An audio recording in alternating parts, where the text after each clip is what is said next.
be going on strikes in September. How do you think the strikes are going? Well, strike action is the very last thing that any firefighter wants to have to undertake. But unfortunately, as you said, we've been on strike since September. Prior to that, we've actually had two and a half years of talks with the Fire Minister Brandon Lewis, and it's all to do with pension proposals that are, quite frankly, unaffordable, unworkable and unachievable.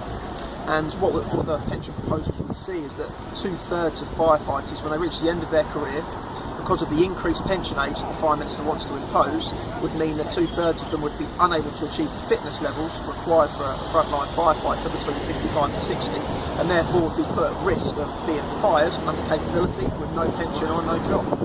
So it seems that when the action has been tried to be rolled back, there sort of seems to be, every time that tries to happen, firefighters on the ground sort of are quite keen for the action to continue. Do you think that this dispute is going to continue until you've won?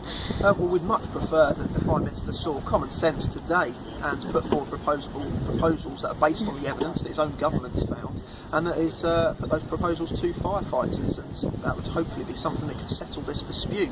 But unfortunately, to date, the Minister just seems to be content with acting bellicose in the whole matter, seems content to force through proposals that, as I said, are unaffordable, unachievable and unfair, and would like to think that he'd get back round the table now for the benefit of all those involved and to reach a settlement that would be acceptable to firefighters. So your t-shirt says "We rescue people, not banks," and I think we've seen on the 21st of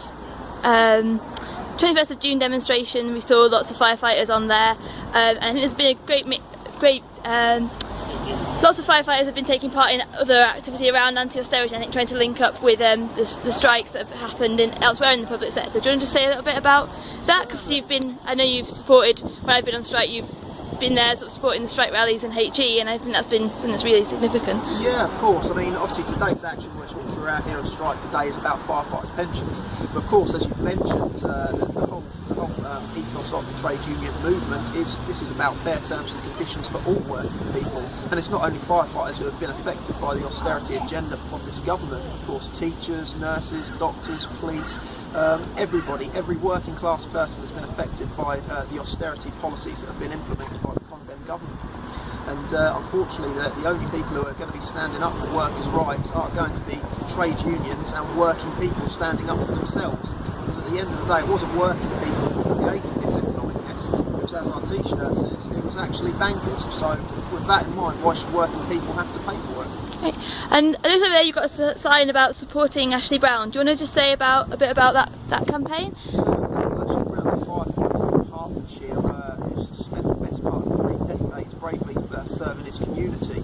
And as part of our pension campaign, he'd made just some comments on social media, which were deemed unacceptable by his service. But unfortunately, the service took a very aggressive, predictive line and determined that they were going to sack Ashley.